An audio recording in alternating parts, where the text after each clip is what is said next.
And we're back in Studio K with the 6 members of Dilly, Dally, Alley. How are you feeling after that performance? I feel pretty good. That's great. Anybody else? Any other adjectives to throw out there? Warmed up. Yeah, ready. Warmed up. That's great. All right. First things first, I'll have each of you introduce yourselves and what instrument you play in the band, if you could. Hello. My name's Mitch Van Laar, and I play trumpet in the band. Hello, my name's Sophia Spiegel, and I sing and I play guitar in the band. Hello, I am the latest addition to the group. I'm Denny Carlson. I play saxophone. I'm Levi. I play keyboard, piano, Schwartzberg. Pass the test. I'm Adam Tucker. I play bass sometimes, and I also got to work with this band on the record, which is very fun. So thank you for having me come also be in another studio. It's good to get out. My name's Ben Ehrlich, and I play drums in the band. Cool. Awesome. Well, speaking of that new record that you just mentioned, you have a new record that came out in May of this year. All 3 of those songs that you played today were from that, correct? Correct. Cool. Yeah. Awesome. Mm-hmm. Well, how has the reception been so far from that record, that debut record that you put out? It's been overwhelmingly wonderful. Yeah. That's awesome. Yeah. I think it wouldn't be what it is today without all of these people. And I think the amount of believing in an idea before it came to fruition was kind of what made this album what it is. Okay.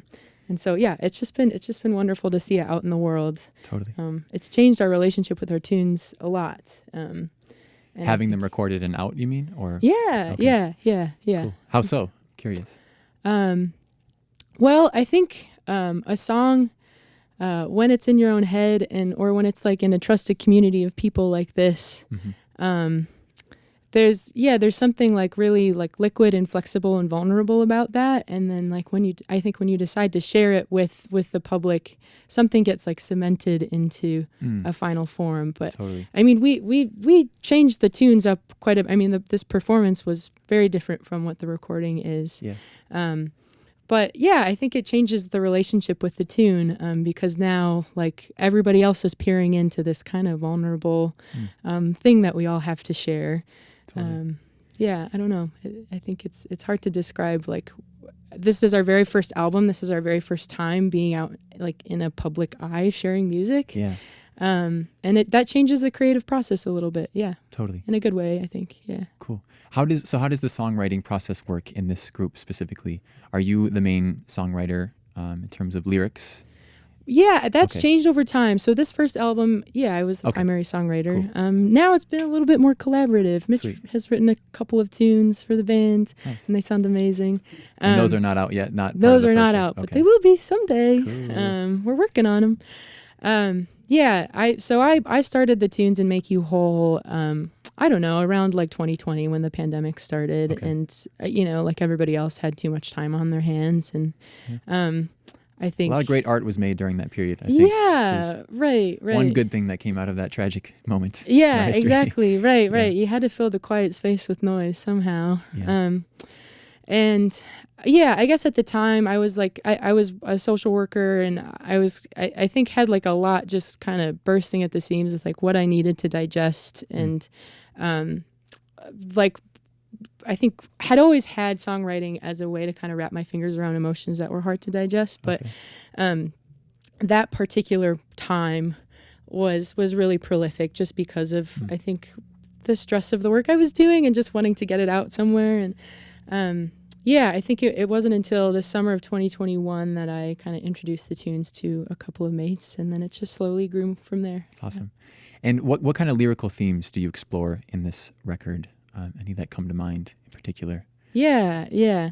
I don't know. I've said this before, but I think the intention behind the album is to hopefully be an invitation for folks to either just listen to the tunes, really not listening to the lyrics. They're upbeat tunes. Yeah. And there's some beautiful music and musicians on the with record some too. amazing, So- incredible musicians on them. Yeah.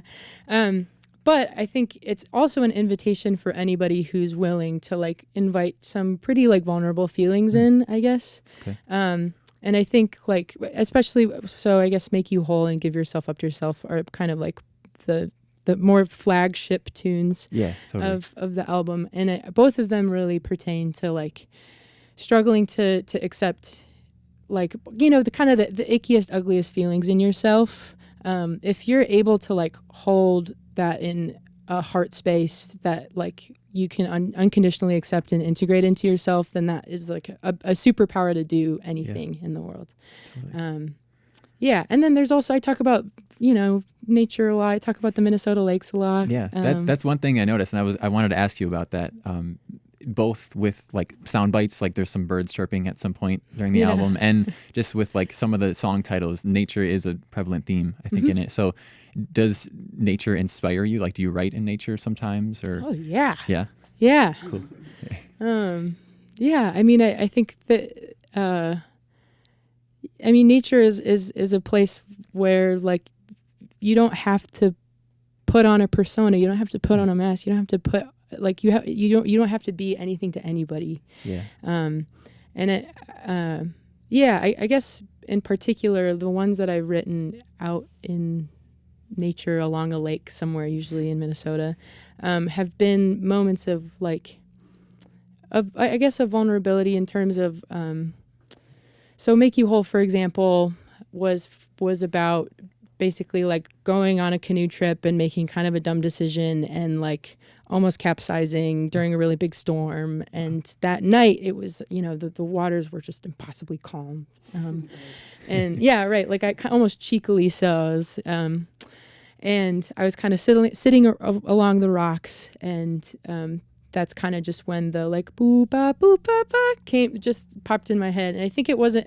I think that tune I felt like a need to write something at that moment, because that day I had, you know, felt like I was in a very perilous moment, and yet like here was this beautiful, calm, healing time that I could sit in. Yeah. And it wasn't like, if I hadn't felt so like cracked open that day from just how like bonkers the storm was, I would never have felt so grateful for how beautiful and serene the nature was. So I guess that's kind of a pervading theme throughout the album. Totally.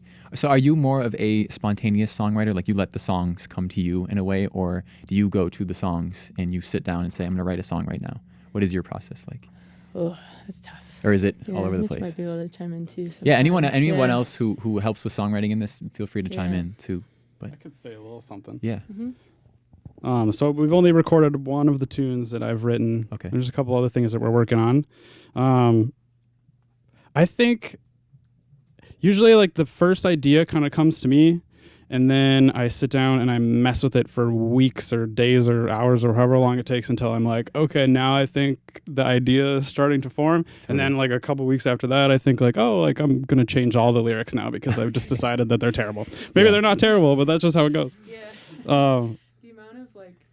The amount of stream of conscious drafts I can get from Mitch sometimes, be like, I changed all the lyrics. I changed all the like, it's like, that was a really good idea to begin with. Okay, and I was like, okay, I guess this is slightly better, but I don't know. Well, so do you think that maybe sometimes you interrogate the idea too much to the point where? Oh my gosh. Yeah. That's interrogation. That's a really good word for what it is. I think sometimes my thing is I like to sit and just play the idea, whether it's like a little chord progression or it's the full tune, and just play it over and over and over. My roommate, oh my gosh, the poor man.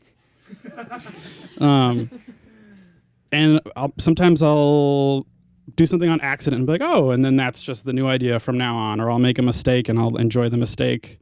Or it's like, usually I'll be like, thanks for learning this idea that I sent you. Here's a completely different thing that you now need to learn because I changed my mind. But after I play something too many times, it's kind of like when you say the same word over and over again and it means nothing anymore. Right. Yeah. I'm like, is this good? Is this terrible? I really have no idea. Yeah, and you question the meaning of it, and it's like, geez. Oh yeah. Yeah, totally. Cool. Awesome. Well, I'm glad we got to talk about songwriting for a bit. I kind of want to shift over now to your origins as a group. You're a relatively new group. Your first performance was back in 2022, is that correct?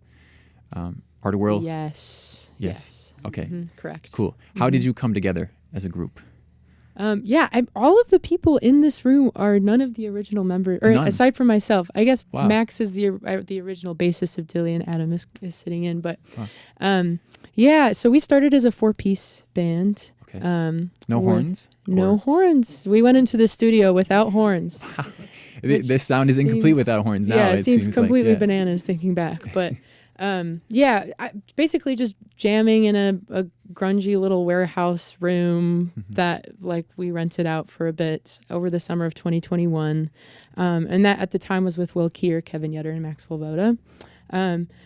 I kind of went out of the country for a little bit, had a little space from that. And then I think when I came back, felt a lot more conviction around starting a band and like making performances happen and see, just kind of see where it went. Right.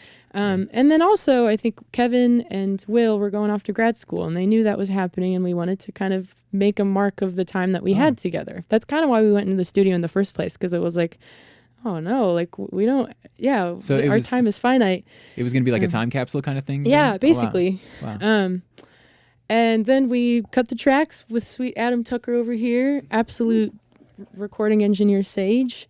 And then, I think things just slowly built up. I guess I ran into met Mitch at a Whitey's jam once. And I think we like went off about Hiatus Coyote once. And I think I just decided I wanted an excuse to play with you at some point. Same with all these people. I mean, like, I had seen them around and just knew how incredible of musicians they were and people. And, eventually, once we cut the tracks for the record, I asked, Mitch and Ivan Cunningham at the time, who's a saxophone player, who's now in grad school again. Oh, is he? Okay. Blasted grad school. He's great too. I know of him. He's incredible. Yes, I know. My heart goes out to Ivan.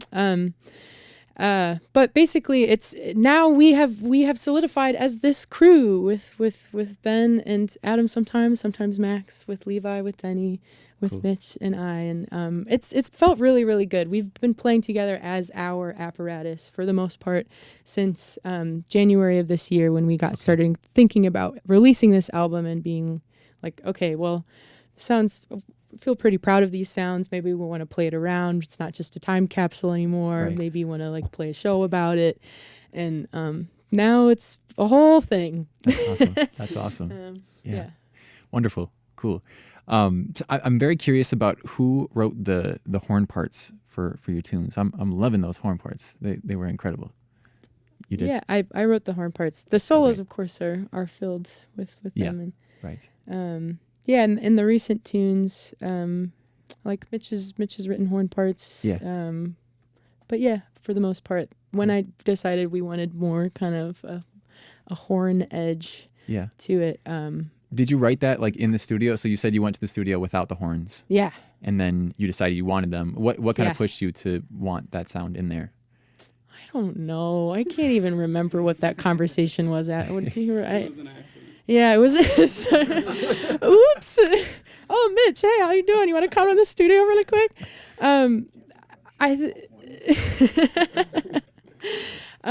I think I listening through the tracks, it sounded interesting. There was something, I just got bored or something. I don't know. I think everybody in the band at the time was, really talented, had really great fills, had really good, interesting, like ornate details.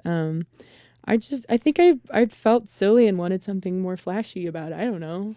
And it's been a blessing because these guys are amazing. That's like, fair. Yeah, I'm loving it. Yeah, it was a really good idea when she did that. Yeah. Says the horn player. Yeah, totally. Cool. All right, we're getting to time. I'm going to ask you just a few more questions. One thing that really caught my eye while I was scrolling through your Instagram was the balloon thing that you do at your shows. Is that a recurring? Okay, so if you want to explain it for everyone, I might butcher it if I do it, but tell them about the balloon thing that you do at your shows. Sure. Well, so we got started we started performing at a time in the pandemic when things were starting to open up a little bit, but kind of fragilely so. People were nervous to be in their own body in like public spaces. Yeah. And so for our first performance, I don't know what got into my head to do this, but basically just gave everybody a deflated balloon in the audience, had them think of like something that they were worried about, like a burden basically, and blow that burden into the balloon. Wow. And it was to precede They Say the Heart Can't Break, which is based on a Mark Nepo quote that's, they say the heart can't break, but if it does, it holds the universe. And so just kind of like, again, this like rupture to hold like really, like beautiful, loamy vulnerability, I guess. And then I just said, okay, like bonk it around the room with every ounce of grit and verve that you have. And people liked it, and we've kind of baked it into most of our shows since doing that. Yeah. That's beautiful. I was not expecting that answer, to be honest, but that's a beautiful answer. I thought maybe it was just like, yay, balloons. Yeah. But, It's also like yay, balloons. Yeah. Yeah. At the same time. At the same time. Yeah. How do venues feel about this? Are there some that are like... Oh, yeah. We kind of have a fraught relationship. I don't know. Well, so we always try to clean them up, but then sometimes we get distracted. And I think we need to have new conversations of like, when we do it, like, for the most part, ask venues. Sometimes we forget. Sometimes I forget. But for the most part, we help clean them up. And yeah. But when you explain that idea behind it, I think if I was a venue owner, I would be like, totally, go ahead, do that. That's awesome. That's right. Yep. Yeah. Awesome. Cool. All right. I want to give you a chance now to talk about any upcoming shows, releases, and or merch drops that you have going on. Give the details for them. Yeah. Well, we have a show tonight. We have a house show. You can check out our Instagram for information about that. We have a performance at the Underground, October 23rd, with Minka, Colin Bracewell, and the Dalmatian Club. And then we are opening up for Kendra Morris, November 3rd at 7th Street Entry with Room 3 as well. I play in that group. So I'll see you guys play there. in that group? Yeah. See you there. See you there. Yeah. Cool. Awesome. And you were talking about working on new music. Is that to be released anytime soon, or still in like demo world? Only demos. Okay. We need to have a conversation about that. Okay. But we will be releasing them soon. I'm hoping to release a new single by this year. Ultimately, we have a new album in the works that we finished demos for 4 new tunes that, we're just kind of having in our back pocket for whoever wants to listen for now. Yeah. Cool. Yeah. Wonderful. All right. My last question for you. This is a fun one that I ask each group that comes through. I usually ask everyone to build a dream bill of 4 bands. Their band included, but I'm going to give you guys a festival. Since you're 6 people, you each get to choose a band that you get to play with at this festival. So think about what band you want to play with, you want to share the stage with, and then we'll have you go down the line. I know, it's very hard. So this is Dream Festival. Anyone want to volunteer the first group? Gosh, it would be a dream come true to get to be on the same stage with Haynes Coyote. My goodness. I was gonna say you guys' sound is similar to that. That was one that popped in my head. Yeah. Great choice. Leon Lahavis, probably. I would lose my tiny mind. I'd be like so awkward and nervous in front of her, and I'd probably cry when she sang. But yeah, that'd be amazing. Cool. I'm going to do a old band just because I've had a lot of fun times at the State Fair Oldies concert, and I went there last time and saw Little Anthony and the Imperials, and it was killing Motown, and Greg Keel was playing in the sax section, so maybe he'll sub it out to me someday. Cool. I'll take a little detour, rep a local band that I love, Fat Kid Wednesdays, jazz trio. Cool. They're crushing. I'm going to ask if I'm allowed to. I'm going to do it anyways. We can do a band with maybe like past members, like deceased members. Yes. I would love to share a bill with the Cardiacs just so they could still be a band. R.I.P. Tim Smith. And if no one listens to them, they would be a fun band. I like them quite a bit. Cool. I almost did a thing. I think this band would be really fun to have on a bill with Yeba. That'd be cool. That'd be super fun. That was worth the wait. Good work. All right, now I'm going to make you fight amongst yourselves. Who's going to headline this festival? Us. Yes. Okay. Dilly Dally Alley will headline this festival. Wonderful. All right. I love With it. 1 million cameo appearances from all of the members. Yeah, of right. this band. Definitely. It's all the build up. A mega band. Cool. Awesome. Well, thank you so much for coming in, everyone. It was a pleasure to hear you play and to talk to you. Thank you so much for having us, Eli. It's lovely chatting with you. Yeah. Thank you. All right. We're going to kick it back to the booth for some more local music until 5 p.m. Please stick around for it. This is Radio K, Real College Radio.